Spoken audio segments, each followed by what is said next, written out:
Defense News. It's proudly sponsored by Navy Federal Credit Union. If you're a member of our nation's armed forces, the Department of Defense, or if your family is, we'd be proud to serve you too. On this episode of Defense News Weekly, Pentagon lays out its annual budget request. Find out what made the cut in the $850 billion package and what didn't. Plus, an Army Times data analysis yields a surprising finding about suicide rates. What kind of unit is most at risk? Find out later in the show. And the Space Force unveils its new physical training uniforms. Get a look at what the Guardians will be sweating in going forward. Also, the Marines update a uniform reg, the one on the books regarding pantyhose. Learn about that in our headlines. And is the government covering up alien technology and hidden spacecraft? If only. The Pentagon releases a report on the matter, and we bring you the answers. It's the latest in news and analysis from the Pentagon to the platoon, here on Defense News Weekly.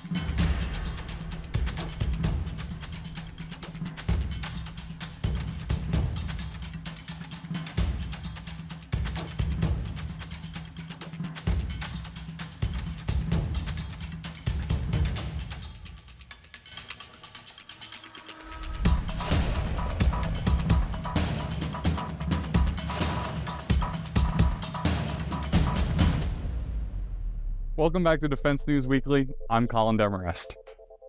It's that most wonderful time of the year, the annual Pentagon budget request season. Each year, the White House releases its annual fiscal plan, including the proposed Department of Defense allocation. This year, the Pentagon requested $850 billion in funding, a similar amount to last year, and to kick things off, the Pentagon hosted a string of announcements on the details. Things started off with a fiery address from Deputy Defense Secretary Kathleen Hicks, who admonished Congress for never passing the 2024 budget request, instead just operating on a series of temporary extensions. As I stand before you today, Congress has not yet passed the FY24 defense budget.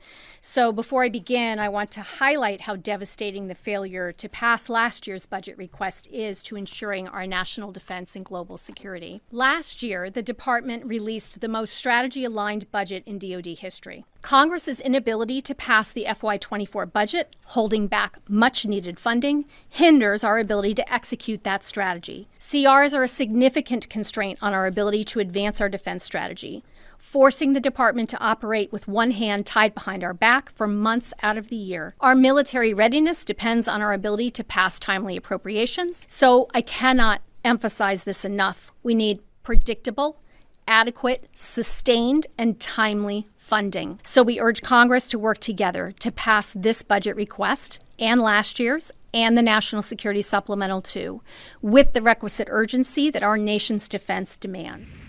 Regardless of the status of the 2024 request, the 2025 fiscal year is already on the horizon. And for a branch-by-branch look at what's in the package, we turn to our reporters for analysis.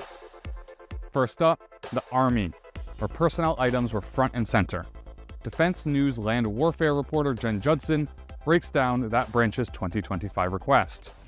So the Army has come out with yet another flat budget of $185.9 billion. That's just up $400 million from last year's FY24 request here in FY25.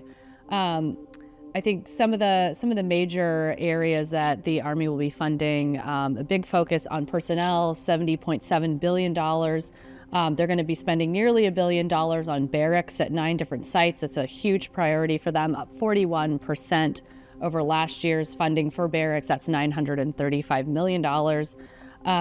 End strength is still down. They're planning for a budget of 442,300 active soldiers. That was down from FY24, which was 452,000. And the Guard will again be at 325,000 and reserves at 175,800. 2 major cancellations expected in the FY25 budget when it comes to modernization. The first already announced, already out there, but the Future Attack Reconnaissance Aircraft has been canceled in favor of funding procurement for UH-60 Blackhawks and CH-47 Chinooks, as well as unmanned aircraft systems to help fill in that role. And the Army's decided to cancel the Extended Range Cannon Artillery Program, or ERCA, but they are going to be buying quite a bit of missiles in FY25, $1.2 billion for Gimler's rockets. That's probably the biggest buy that they've made in many years. 230 PAC-3 MSC missiles, as well as 230 PRISM missiles, which are the brand new long-range ATACMS replacement. So that's coming online. Quite a few new missiles coming online, as well as a mid-range capability missile. And now to the Navy. The Sea Service this year fought with whether to fund future systems or put money into current capabilities, given its missions in the Red Sea and Indo-Pacific. Reporter Megan Eckstein tells us which side won out. The U.S. Navy is looking at a pretty flat budget for fiscal year 25. They have a $257.6 billion top line, which is only a 0.7% increase compared to the 2024 request. Due to the tight budget nature, as well as ongoing operations in the Red Sea and a concern that there could be conflict in the Pacific in the coming years, the Navy is very focused on current readiness and any systems that could be fielded in the next year or two. And so as a result, under this tight budget, the Navy is postponing a lot of future development and modernization programs. For example, the FAXX Future Fighter, which is part of the Navy's Next Generation Air Dominance program, is actually being pushed back quite a bit. In 24, they asked for $1.5 billion for development, and in the 25 budget, they're only asking for $500 million. Really an example of how tight funding is right now and the extent to which the Navy is looking to prioritize current and near-term priorities and being forced to delay future capabilities. There's also a large unmanned surface vessel that the Navy had planned to start buying in 2025. That's actually seeing a 2-year delay for similar reasons. Another way the tight budget manifested itself is in the undersea profile. The Navy says that they are heavily invested in undersea capabilities. However, they were expecting to buy 2 submarines in 2025, and they've only purchased 1. These are the Virginia-class attack submarines, and the Navy's been buying them at 2 a year since fiscal 2011. They've talked about the importance of buying on this regular cadence, the importance of having stable funding for industry, and yet, because of the tight nature of this year's budget, they are only buying 1. However, the Navy says that they are not going to disrupt the supply chain, and in fact, they are asking for $3.9 billion in fiscal 25 and $11.1 billion over the next 5 years. Not even for submarines, but specifically to shore up the supply chain. One of the big challenges the U.S. Navy faces in the 2025 budget is ongoing operations in the Red Sea. When the October 7th attack in Israel happened and the subsequent Houthi missile and drone attacks throughout the Red Sea region began later in October, the 2025 budget was actually almost all the way written and vetted higher up in the Department of Defense and the White House. And so this budget being released actually does not account for the higher rate of using missiles, the higher rate of using surface ships, such as destroyers. It's not accounting for all the ship maintenance that will be required when those ships come back from their deployments. And so the Navy has actually raised the idea of needing to request a supplemental spending package to Congress at some point later on in the coming months. Now to the Air Force, where leaders looked to balance future capabilities with current mission sets. One casualty? Older fighter jets. Sorry, A-10 fans, but retirements of those and other planes are on the way. The Air Force is requesting a fiscal 2025 budget of $188 billion. That's $3 billion more than their fiscal 2024 budget, but at a 1.6% increase, doesn't really keep up with inflation, and top service officials made note of that. They were constrained by the Fiscal Responsibility Act, which caps spending increases throughout the government, including at the Defense Department, and Air Force Secretary Frank Kendall made it clear that meant that there were a lot of trade-offs they had to make. The Air Force ended up proposing a budget increase for research, development, test, and evaluation of about $1.5 billion, bringing it up to $37.7 billion, but procurement would fall by $1.6 billion to $29 billion. And we saw how that's going to play out in some really tight aircraft acquisitions. The number of F-35As is procured in 2025 would shrink from the expected 48 to 42. F-15EXs would go down from what they had anticipated, 24 to 18. The Air Force is also planning to retire 250 aircraft in 2025, which it says would allow it to save about $2 billion. That would include 56 A-10 Warthogs, 65 F-15C and D fighters, 26 F-15Es that have an older, less capable engine, and 11 F-16 fighters. The Air Force is also planning to take another run at retiring 32 F-22s that are the Block 20 model, which it says would not be capable of flying in combat. Congress has so far blocked the Air Force's efforts to retire some of those Block 20 F-22s. And in the Marines, barracks improvements are a huge priority for 2025, but can they afford all the changes they want to make? Marine Corps Times' Irene Lowenson has the details. The Marine Corps has requested a total of $274 million for restoring subpar barracks. That's an increase of $65 million. But is it enough? Even that additional money would fall short of the total that the service needs for fixing its barracks issues. The Marine Corps has estimated its backlog of deferred maintenance, which are issues in its facilities that it has put off addressing because of budget constraints, amounts to more than $15.8 billion. The Corps said in an internal memo we've reviewed that it needs to spend about $1.5 billion a year on restoring barracks. Meanwhile, the service's barracks often fall short of the military's own standards. Many Marines are living with broken down furniture, and some have reported mold and other health concerns. The Marine Corps has promised to make improving its barracks a priority, but money is tight. A Marine spokesman told us the first step is assessing how the barracks are being used before pouring money into them. The barracks are at a little over half occupancy. The Marine spokesman told us, simply put, we have too many facilities and need to ensure we are making smart investments. For Marine Corps Times, I'm Irene Lowenson. Lastly, my domain.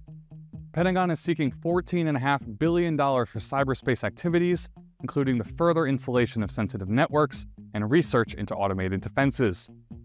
Fiscal 2025 ask is $1 billion more than the Biden administration's previous ask. The U.S. is spending on cyber as cat-and-mouse competition with Russia and China goes increasingly digital.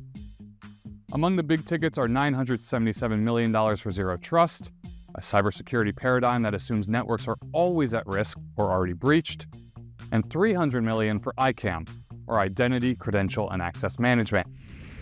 Don't go anywhere. When we return, an investigation on suicides in the Army yields some surprising results. We have the details when we come back.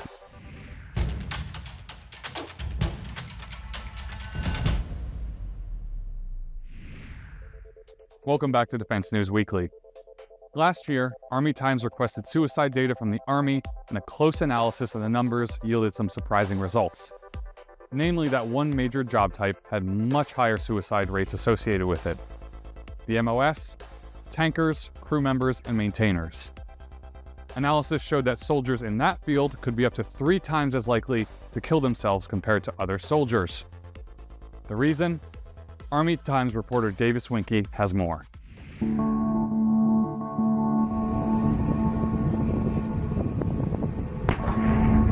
This story started for us in the summer of 2022 when we requested forms detailing all of the Army's non-combat deaths from Army Human Resources Command. What we found ultimately was that holders of the 19 kilo MOS, which is enlisted tank crew members, had a suicide rate nearly 3 times higher than the rest of the Army between 2019 and 2021. Tankers, in fact, had the highest suicide rate of any large career field. We also found that members of Armored Brigade combat teams, regardless of their MOS, were more than twice as likely than other members of the active duty force to kill themselves. And we also found that among the service's ABCTs, these deaths were fairly evenly distributed. There were no obvious outliers. Every single Army tank brigade, in fact, had a higher suicide rate during that 3-year window than the Army-wide average. So we went to suicide experts, we went to tank community experts, and we started going to the soldiers themselves to ask, why might this be the case? What do we need to be looking into? The answer we got back from almost all of them was, how hard the Army's tank units have been working for the past 10 years. The roots of this crisis run pretty deep. Beginning in the early 2010s, the Army closed many of its overseas bases in Germany and Korea that included forward-stationed armor brigades. The idea behind those original basing decisions was to have those units on hand in theater to deter enemy aggression. But even as the funding to keep them there dried up, the need for it didn't. As these requirements mounted on the Army's tank brigades, that meant that their time at home between deployments started to shrink as well. Eventually, most of them settled into a cycle where they would spend 9 months abroad, 18 months at home, and then 9 months abroad again. As the pace intensified, however, the quality of those 18 months at home started to decrease. They would have to go to combat training centers and complete 6-week rotations there. To go to a CTC rotation, you've got to qualify at a brigade training event. Then you have battalion events, company events, platoon events. You've got to qualify your individual tank and Bradley crews. And the whole way, you have to take these vehicles out into the field to meet these training benchmarks. And when they do that, they're going to break. The stress from that was compounded by constant backlogs on maintenance parts and shrinkage of the maintenance force associated with some reforms to force structure. All of these things compounded themselves into a cycle where these tank brigades were spending increasingly less time with their families, even when they were at home, despite the fact that none of them were really fighting overseas anymore. One of the mental health experts with whom I spoke, Dr. Craig Bryan of Ohio State University, he's a former Air Force psychologist, and he wrote a 2022 book called Rethinking Suicide.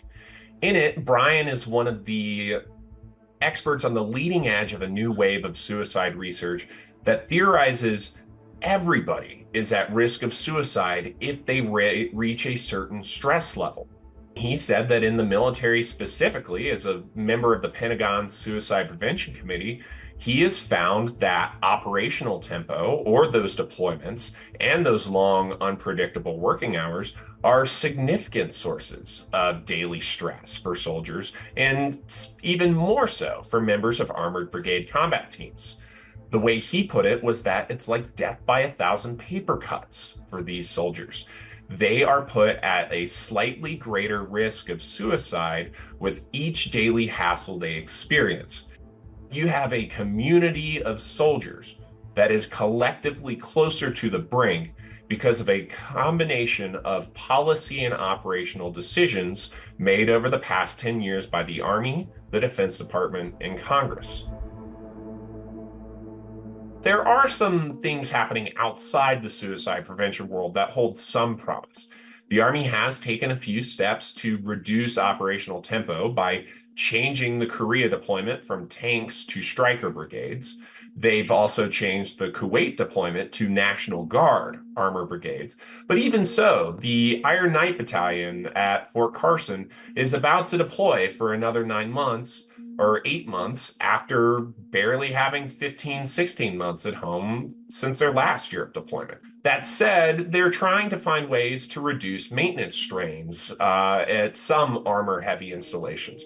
Fort Cavazos, Texas, home of the 1st Cavalry Division, which is one of the heaviest in the Army, they're going to establish a new company commander and first sergeant course and establish a new battalion executive officer course that is geared partially to helping these leaders understand how to run maintenance programs without running their soldiers into the ground.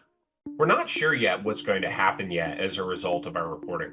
Stick with us, viewers. We're going to keep following this and keep everybody informed about updates in military suicide. For Army Times, I'm Davis Winke.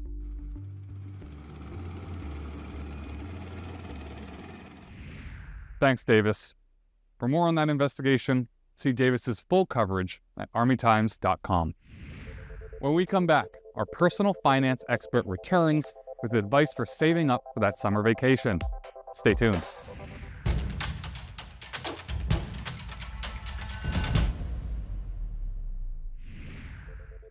Welcome back. Spring is springing, which means summer is right around the corner. On this edition of Money Minute, personal finance expert Jeanette Mack offers tips on saving up for that summer vacation. With the weather heating up, families across the nation are hot on the summer planning trail. A survey by the Federal Reserve Bank of New York says Americans broke records in 2023, with nearly a third of households taking vacations between May and August. While Forbes reports 40% more families will travel this year than last.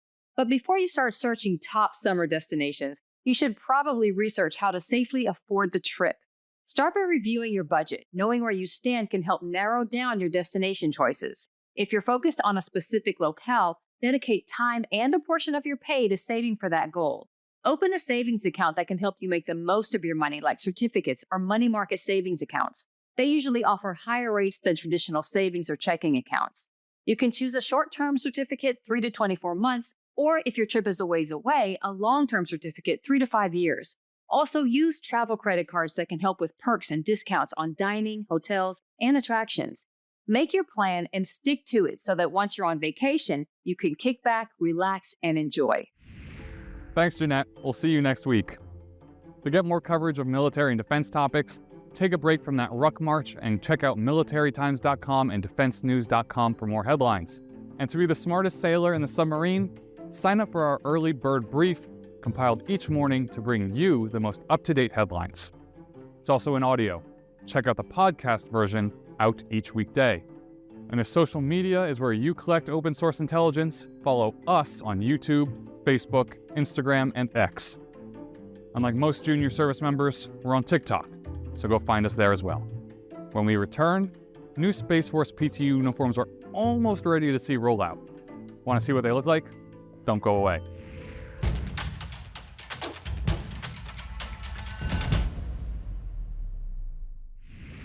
Welcome back to Defense News Weekly. I'm Colin Demarest. In headlines from around the military this week, the Air Force has delayed one more time the release of its new physical training uniforms. The gear was originally slated to go to airmen 18 months ago, but was delayed until this month due to a fabric shortage and color concerns. The service announced recently it needs one more month to get the PT uniforms ready, and now April is the release date. However, it's unclear when they'll be available for general purchase in Army and Air Force Exchange Service locations. It's a different story in the Space Force, where new PT gear began rolling out March 8. If you haven't seen the uniforms, the Force released a set of images of the new gear showing the distinctive lettering of the military's newest branch. Those uniforms are being doled out to the latest class of Guardians to join the military's newest branch, and officials said the gear will hit AFEs in select locations in the coming months. And speaking of uniforms, the Marines announced an update this week for women in the Corps. Female Marines no longer have to wear pantyhose when they wear uniform skirts. The update came after a female Marine requested the change, and it was passed on to the service's uniform board. Previously, women in the Marines were required to wear full-length nylon hose when in uniform skirts. Skirts are allowable options for women for service uniforms, dress blues, and evening dress uniforms, though slacks are an option for each of those as well. Female Marines who opt for bare legs must still wear shoe liners or no-show socks for hygienic purposes and to prevent blisters, a Marine administrative message on the matter said. The Air Force scrapped its hose requirement in 2021, and the Navy followed suit in 2022.